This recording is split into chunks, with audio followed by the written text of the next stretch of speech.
Today on The Point, the women of Aurora Strategy are taking over and talking about women in politics and PR, celebrating International Women's Day. With me, I have Tiffany Gooch and Jacqueline Biollo, who are both consultants with Aurora Strategy. Thank you for being with me today. Of course. Okay. Happy International Week. Happy International Women's Day. It's going to be a wonderful month. It's going to be a wonderful month. To start, I thought we'd just chat a bit about what made you get involved in politics and public relations. So Tiffany, maybe you want to start. Sure. So I was actually on a science track as a kid. I wanted to be a neurosurgeon. And I went to, while I was in high school, a Woman in Politics event that Sandra Pupatello put on.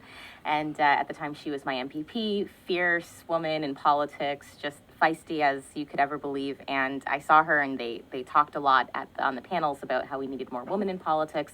And I remember thinking, well, if the science thing doesn't work out, if I don't end up going to Stanford for neurosurgery, then maybe politics is something that I might want to engage with. And lo and behold, much to my mother's disappointment, through university, I ended up going into political science instead, and just found myself on a political path, and always trying to sit at tables that likely didn't have people like me at, and trying to bring a voice to those tables, and have been doing so ever since. Okay, and Jacqueline? Would you like to share Well, your for story? me, it was more the fact that somebody saw my leadership abilities, that my skills. I was very involved in the community. And oftentimes you'll hear that women say that they don't get involved with politics until they're asked. So it certainly wasn't on my radar. I, like Tiffany, was probably pursuing a different avenue of study. But I was very fortunate enough to be asked. Someone saw some leadership capabilities in me. And very soon thereafter, I put my name on a ballot and have been involved ever since. Okay, and my story is almost similar to Tiffany's, except I was a dancer and not a scientist, and was injured in grade 12. And my politics class had secured tickets to go hear Jean Chrétien speak at a rally during the 97 federal election. We went, and I came home that day and told my parents I was majoring in political science.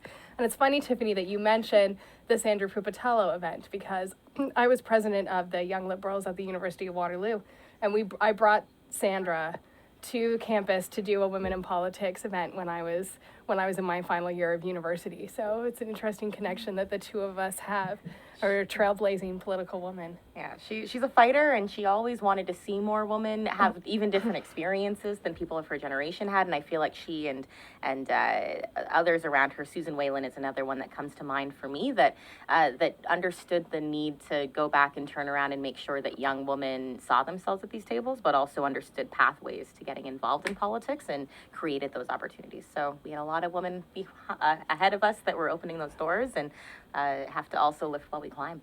Yeah, let's talk a little bit about that, about opening doors and opportunities that are available to women in politics, and more specifically in public relations.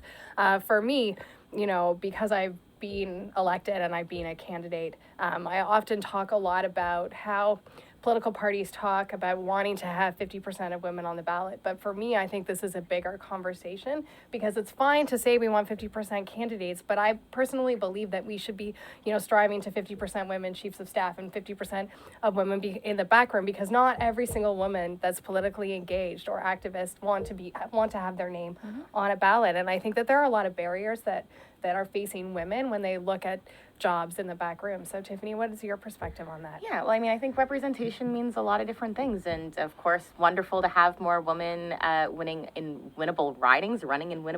I think that's another piece. It's great to have a party that is willing to put more women on the ballot, but thinking about strategically setting them up for success is another piece.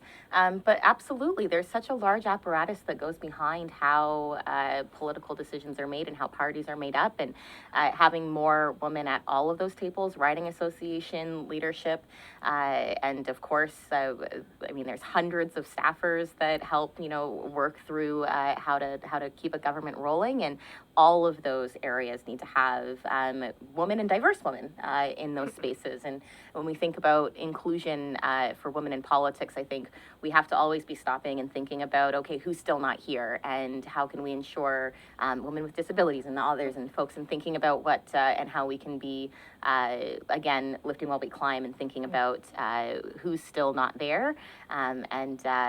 You're absolutely right. Not everybody wants to put their name on a ballot, but we need more women of color, and folks with different experiences still impacting policy, and the more they feel welcome in those spaces, and those spaces and the culture of those spaces are welcoming for them, the better we'll be doing into the future. Absolutely. Jacqueline, do you have anything to add?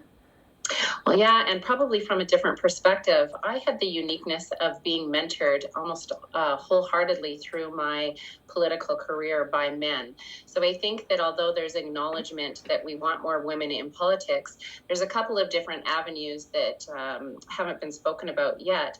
And that includes just educating the general public, embracing sort of from an education perspective, men knowing that women are going to bring a different perspective to the table. And although there may be a difference of opinion or gaps perhaps in their education and experience relative to the different portfolios that they might represent in a political environment, it's giving them that education, mentoring them, and providing the opportunity. I think the other thing that's been acknowledged is that we're now in the millennium. We're well into where sort of equal participation or standalone environments where women don't need to rely on men to help them to be successful. So, in the early days, and Jennifer, I know you're a mom, and perhaps maybe you've encountered your own, people are saying, well, you have little ones at home, or what are the barriers? What does your husband think? And unfortunately, we shouldn't be having those conversations anymore. What I'm more encouraged by is that women feel comfortable and confident, and they're willing to go out and get the skills and abilities that they need. And we just need to have more people, including those male mentorships, lifting them up so that we can be successful. And if we turn out to be 50% of the population, then meaning in a political world, then I think that that's an admirable statistic to aim for. Jacqueline, it's funny that you mentioned, the barriers that are faced with women with children, especially women with young children. When I was first elected trustee, very quickly into my first year, I realized that I wanted to run for vice chair of the board. And almost every single trustee asked me as I was phoning them, telling them that asking for their vote, every single one asked, but you have young children, so how are you going to balance the extra responsibility of being vice chair of the board with having young families? My boys were, 7 and 10 at the time, and so still in elementary school. And my response to them was, well, I'm one of the very few trustees on this board with children in elementary school. My voice is valid to the conversation. I'm very lucky that I have a supportive spouse who was able to pick up the extra slack on the hockey practices and the swimming and the drama school that I wasn't able to get to. But, it's such a big problem for women and a big barrier that women face that, men are fathers, so those questions should be posed to them as well. It shouldn't just be a strictly woman question. I feel like in 2020 we should be moving beyond that, and having a bigger conversation about it. Yeah, I mean, you guys are preaching to the choir right now, because this is the girl that wants to be working further in politics and also thinking about growing a family and trying to navigate that world. And I feel like when I was in high school, one of my woman mentors had like a mantra that she had sort of said to me to try to help me understand what I was walking into. And she said, you can have two of the three. Great marriage, great kids, great career in politics, pick two. And I was shocked and appalled, and I was like, oh, I guess I'm getting rid of the husband. and I feel, that was maybe 15 years ago, and so much has changed since then. We've got the Prime Minister of New Zealand had kids as prime minister, like just really beautiful examples of women who have just continued to charge forward in that path and have this parallel work of their growing of a family and working in politics.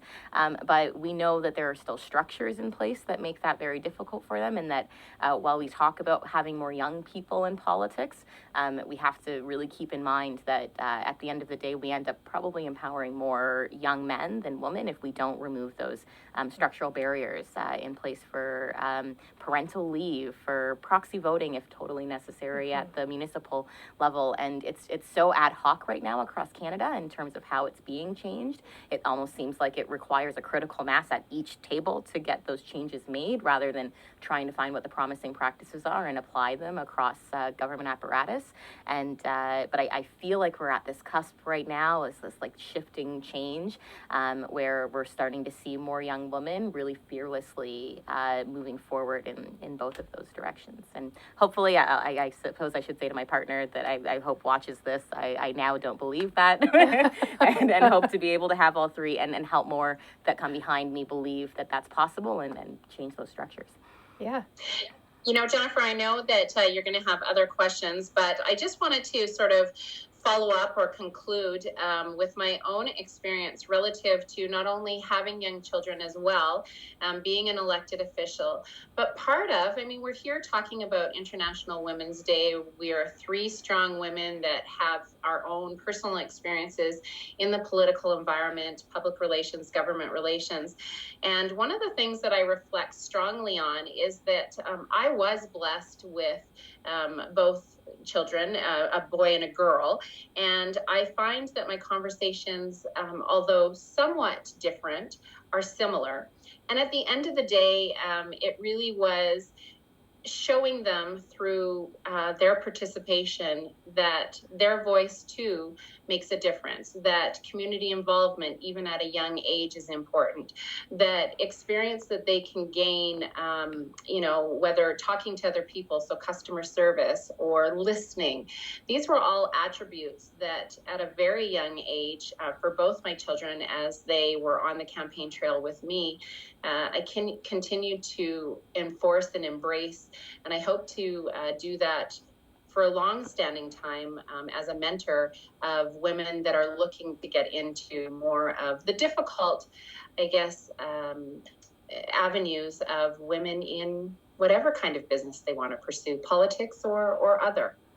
I completely agree with you. You know, I've lived this. My children live it. They're very politically engaged. They've knocked on doors, and I think that that's something unique that women bring to the conversation. You know, we're willing to include, or out of necessity, or just sheer willpower, to bring our children along and give them those experiences. For me, I always joke that I was meant to have boys because I was meant to raise feminists.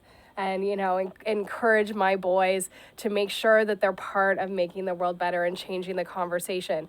I remember the first time they marched with me in the Pride Parade was the year that Black Lives Matter were the parade marshals, and the parade was shut down. And we had a very serious conversation, even then, even with two very, very young boys, about the movement, about Black Lives Matter, about what they stood for, and why people were fearful of that, and how they could be part of changing the conversation for the better. And I'm, now that my boys are a little bit older, I have one in high school and one in grade 6, I'm starting to see that reflected in their day-to-day interactions, in their behavior, and even them taking on political causes on their own. And so I'm very, very proud of that. I think that is something that as women, that we are uniquely positioned to give to the next generation in ways that, in ways that others just don't. And I think that's excellent. Oh, you're right. Absolutely. I look forward to it. I want to talk for a minute about women who have inspired you, either that you have a personal relationship or not. I'm being very, very fortunate to have some incredible mentors, both women and men. I, like Jacqueline, my first mentors were men. I worked for the Honorable Bill Graham, who was Minister of Defense, and then I went on to Queen's Park to work for two very, very incredible cabinet ministers there. But once I got elected trustee, I was so, so fortunate to meet Premier Kathleen Wynne. And she, for me, has been such a resource. I held the same riding as trustee that she did when she was trustee, so we had some commonality there, and was able to talk about the community. And she would call me to check in to find out how I was doing, and I could, just having that person there that I looked up to so much reach out to me made such a difference in my mission and my purpose. As a woman, and as a woman who is committed to service in whatever capacity that I serve at. So maybe Jacqueline, do you want to add people who have inspired you? Yeah, and it's funny because I'm going to start right from the foundation of my mom. And the reason being is because she grew up in a different world. And as we continue to move forward and hopefully champion certain things, including whether it's, interracial marriages or diversity, whether it's same sex, all of that, the education and knowledge is important. But included in that is just where we are at. My mom had a grade 8 education. She was born in Havana, Cuba, grew up in Jamaica, and then moved to Ontario as an immigrant. Met my dad, who is Ojibwe. And so, although I talk about being, part of Canada's melting pot, I think that really I can just pull apart different aspects of a life that I grew up in and find the importance and perhaps a platform based on all of that. The other thing, just really quickly, when we talk about, influential, important women in our lives, perhaps, the other thing that rises to the top for me is that it isn't always in politics. So I think that we've seen many champions that have broken through the barriers, risen through adversity to talk about something that they're passionate about. And at the end of the day, I mean, yes, we're three women that have come together today to talk about politics. But I think about the trailblazers, whether it's in the arts and culture industry, whether it's in music, and they're putting sort of their thoughts and rallying people around them through their song and words. So, without being specific and naming individuals, I would say that hopefully all of us, as we reflect on, the people in our lives, that we've had many that have inspired us to just take that extra step or to use our voice a little bit louder. Yeah, I mean, well, we were talking about her earlier, so I'm going to throw out Sandra Pupatello's name because, my goodness, seeing her maneuver her way through politics and use her voice in the House was always inspirational to me, and frankly is the reason that I'm doing the work that I'm doing today. But I'll also echo Jacqueline here and say that I feel like my mother and the women in my community that weren't necessarily working in politics, but were working at different community tables, inspired me to realize that I had a responsibility back to community as a whole. And so I was very, very lucky in my own community, in church community specifically, to have like a Black female pastor and female chair of the board of deacons. And so there was no table that I looked at that I didn't see women sitting at and frankly leading through. And so I didn't think that there were limits to where I could use my voice and speak. Today, I'll throw out Kate Graham, who's a leadership contender for the Ontario Liberal leadership, and did the whole campaign, I'd say the beginning of the campaign in her first trimester, and is pregnant and is just continuing forward and wonderful, and I've been inspired every day seeing her in that journey. And then I'll add, I've been watching really closely Stacey Abrams in the U.S. I feel like she's the type of politician that is almost extinct, the ones that want to do the work itself. And she's just a really strong, I would say, lawmaker, and I look forward to seeing what the future of her career looks like. But again, there's to the points made earlier, I'm a singer-songwriter too, so definitely see the what I've learned from watching artists and those that are probably political advocates on the side but have other work that they do, and rally folks around a message to make change. And so have definitely had some incredible women to model after. Yeah. For sure. I want to pivot a little bit and talk more specifically about public relations and government relations. For me, the pivot from active political life to government relations and public relations has been a bit eye-opening. I see a lot of barriers that are faced by women in this industry. It's very much backroom boys, old boys club, in a way that, politics is starting to change. And I'm not entirely convinced that government relations and public relations is catching up quite yet, especially with women, and especially even more seriously with minority women. There are not very many minority women involved in in government relations. And I want to talk just about a little bit about those barriers and what your own experiences have been in the industry. I'm relatively new. I'm only a year in. So, both of you are much more experienced than I am. So I look forward to hearing your own personal thoughts on this. Tiffany? All right. Well, I'll say being young from outside of Toronto, ad woman, and curly hair definitely stand out when entering a room. And often a lot of my earliest clients were mostly male leadership. And so had to almost put a bit of an armor on myself of not really knowing what their perception of me was before I walked in the room, and had to also climatize, I'd say, my male colleagues to understanding how I'm feeling as I walk into rooms where I'm not really sure how I'm going to be taken. And of course, what's difficult about our job is that our job is to be on the outside, looking in, explaining what needs to be done, what the client might be doing wrong and needs to do differently. A really good consultant should be able to tell their client when they're wrong. And so, a different experience when you're not really sure how how much respect exists between you, and that could just be between on age and how they've perceived your career.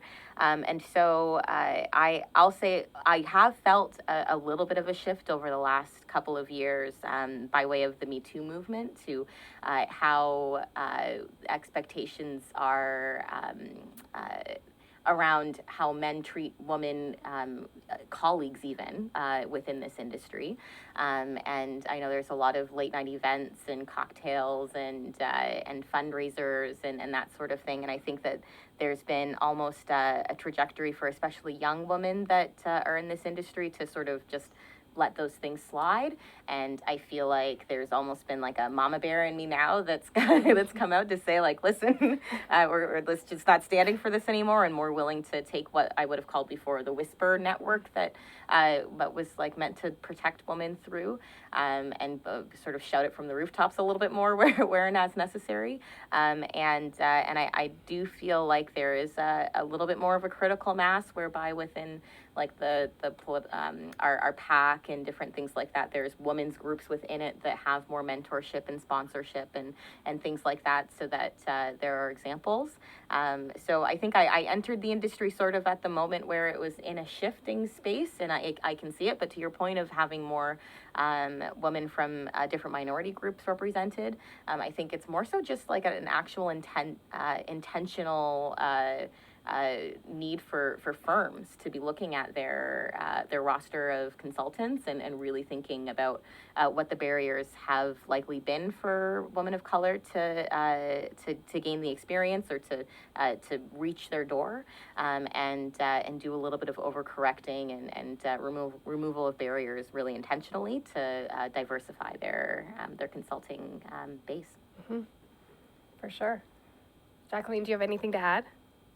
Well, I think that my story, without aging myself, is about 20 years of experience. And it really started more from an advocacy perspective. I know there's lots of talk in the industry between lobbying and advocacy, so very much focused on the advocacy aspect of it and very collaborative. So this was probably before I even knew that I was doing public relations, working in the not-for-profit sector, advocating for the victimized and vulnerable, and then working through those channels for collaborative initiatives. But then once I was an elected official, and I'm a municipal elected official, and I felt that it was very easy to do the public relations because you spoke for yourself as a representative sort of the municipality that you were elected to. You worked with all orders of government in trying to secure funding or change legislation, and really to speak for the people. And then I would say that the most obvious shift for me in the public relations industry has been since I was a federal Liberal candidate. And so at that point, some of my clients found it difficult, I guess, to carry on conversations when in their mind they saw me as an opponent. And so moving forward, I think that I have had to rely on my professionalism, my ability to use all of my skills to work with clients who, in a different perspective than that identified by Tiffany, for me, it was, they may support a different party, they may vote with different ideas and ideologies than I have, I guess, championed in the past. But the success of my story as a public relations consultant really comes down to being able to show my success in bringing issues to people of power, to have the ability to conduct informed and engaged conversations with key stakeholders, and to think strategically for a positive outcome. So although it has been a barrier and one that I continue to address when putting on that public relations consultant hat, I think that I'm finding the ways and means to work through it, because governments do change. There continues to be evolution of thought and strategy. And if I can be a positive part and influence in that, then I'm doing my job. That's very well said.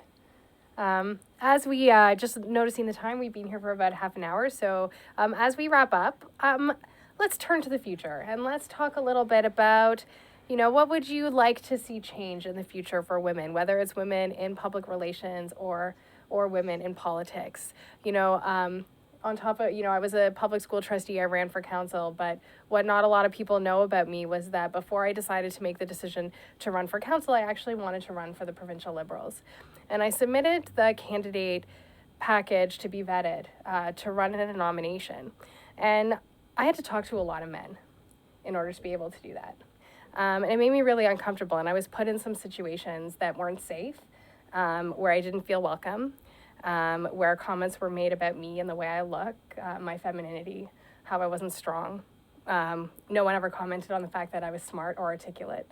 I went through all of that and ultimately walked away from the process because I didn't feel safe. And I thought that my voice may be better in another sphere. Like maybe party politics isn't for me. I think, as we head into, especially here in Ontario, as we head into a provincial leadership race this weekend, which is occurring at the same time as International Women's Day, I think we need to start having those conversations as progressives about are we creating the spaces that are truly inclusive, and I'm quite mindful of my own privilege and what I hold. And so if that was my experience as a white woman, I can't imagine what it would be for a woman of minority. And I think it's a real barrier and something that we have to really seriously reflect upon as we head forward to ensure that we're getting the best candidates, because I do believe that women make the best candidates. Our perspective, what we bring, our drive to change the world. I mean, it's very, very different than most men who enter politics. We do it out of service, out of a drive and a desire to make our communities and to make, whatever space we're in better. So that's my perspective. I would be interested to hear yours. I'll jump in and say there's a couple of things that I hope to see. So first of all, there's a quote that I've used to guide myself in politics since being involved in it. You can't make the other fellow feel important in your presence if secretly you think that they're a nobody. And my hope would be that we're building very inclusive political organizations that see the best in people, women, men from all different backgrounds, and welcoming them from where they are. And when we're based there, I mean, that means our fundraising approach shifts, and we're looking for ways to support candidates that we may not have automatically thought we would. And then further to that, I've been thinking a lot lately about wellness in our policy, but also wellness in how we build our politics. And so I think the only reward for good work in politics is more work often. And so we end up burning out some of our best people. And we know that politics is a long game, and you can get so much more out of really great people working in politics, and women especially, if we are understanding of what they'll need for their own well-being.